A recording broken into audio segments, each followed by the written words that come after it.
Welcome to another guide, this time focusing on the Materia and Melding system of Final Fantasy XIV. First of all, what is Materia and where do I use it? Materia are gemstones or magical orbs that were highlighted in the battle system and plot of Final Fantasy XIV, and serve as the pendant to the jewel-crafted gems you may be familiar with from World of Warcraft, which means in Final Fantasy XIV we're not using them for summoning primals or conjuring magic, we're using them for enhancing the secondary stats of our equipment. Yes, indeed, since Shadowbringers you won't find materia with base stats or elemental alignments on them. So the only values that can be melded into your gear are limited to critical hit, direct hit, determination, spell speed, skill speed, tenacity or piety when talking about fighter gear. On the other hand, crafting or gathering jobs also make use of materias and can add certain stats to their gear in the form of craftsmanship, control or CP for crafting jobs, and gathering, perception or GP for gatherers. Check out this lovely overview from Consolegameswiki.com. By the way, this website is one of the best Final Fantasy XIV encyclopedia, so check it out if you have any question or looking for specific NPCs, items, job skills or many more. Okay, so how can we gain access to these materias? Mostly by buying them out of the market board or by trading them against specific currency. The best example would be the Cracked Pliny or Stellar clusters for the materia on level 80, Cracked clusters or Maki matters for level 70 and below. These clusters can mostly be earned by taking part in duty roulettes with a role that is missing at the moment you're queuing, mostly tanks and healers, but sometimes we also got the chance as DPS jobs to earn them. Otherwise, just take part in A or S rank fights. A ranks have a 50% chance of dropping clusters, while S ranks will always drop them. Additional methods are rewards of your wondrous tales or by running some treasure maps that will open the treasure dungeon. I highly recommend to only do the mentioned steps for higher materia. The lower ones should mostly be bought on the market board or by creating them by yourself. Therefore, you need to spirit bond your equipment to 100% in the best case, which can be achieved by earning experience through battle, crafting and gathering while wearing the piece you want to bind. The type of materia received depends on the job on which you're doing the spirit binding process. But before starting into that, you must first complete the quest Forging the Spirit. The quest accepted at Swine Bros, located at the bonfire in central Thanalan at 2313. Oh yes, and the most obvious method to gain access to materia is to remove it from your old gear pieces that you don't use anymore, or if you accidentally melted the wrong stat into your gear. This process of course won't be done at a 100% success rate, so choose wisely, especially for the materias that are expensive. So far so good. We know how to make them and which we have at our disposal, but how do we get materia into our gear?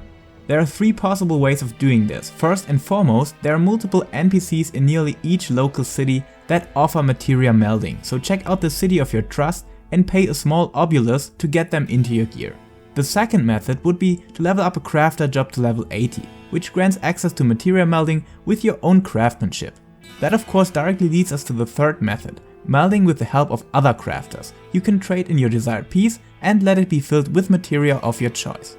The last two steps also make penta-melding, over-melding or forbidden melding possible. This technique expands the possible legal or natural slots on any crafted gear piece by 4 slots on the accessory pieces and 3 slots on all other gear types. Note that this is only possible for crafted gear, but can be a very strong solution for catching up on equipment when you were focused on crafting or want to clear brand new content in the first week. The biggest downside still is the expensiveness of this process, because you have certain chances to land a successful overmelding, and with each step this chance decreases and you can only pentameld one of the big grade 8 materia. Other slots need to be filled with grade 7 materia, which applies to gear below level 80 as well, but with the lower materia tier. And what stats are we looking for and how many can we meld in? This cannot be said in general, but for all fighting jobs you won't do anything wrong when melding critical hit rating. At the moment this stat seems to be the best solution, but if you want to take it precisely, check out either my job guides or head for the balance to receive up-to-date information about that. On the crafter department, the same idea applies to CP, that you will always try to max out as best as possible while reaching the required craftsmanship and control stats for the recipe of your desire. And when it comes to gathering, I'm sorry but I haven't started that journey yet, so please visit your local lumberer or any other gathering expert or ask inside of your free company. And last but not least, what is the maximum value of a specific stat that you can meld in? Therefore, let's check out the recent Summoner Relic weapon for example. Here you can see that we have 5 slots open for materia melding, which is quite unique for relic armor and weapons, and you don't need access to overmelding on those.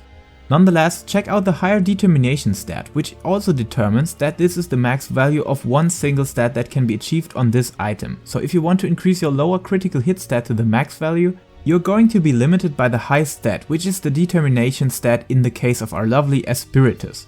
So we're going to use the 2 Savage A Materia 8 to increase the value by 120, and we're hitting 454 critical hit rating on that book. And if we would insert another crit materia, every point of critical hit above the max of our determination stat would be wasted. So we're choosing another stat to not waste these precious secondary stats. And if you're not certain about this, before melding above the limit, your process will be displayed in red outlined values, so you can also use that indication. And remember, melding materia is not harmful to the ecosystem of Eorzea or Novrand, even when some people are giving that impression by not melding in a single materia, even in 490 gear. It's a good thing, and hopefully this video could arm you with the fitting info and tools how to do it. Thanks for watching, and see you again in another video. Thanks to my patrons, and until next time, take care and keep loving Final Fantasy.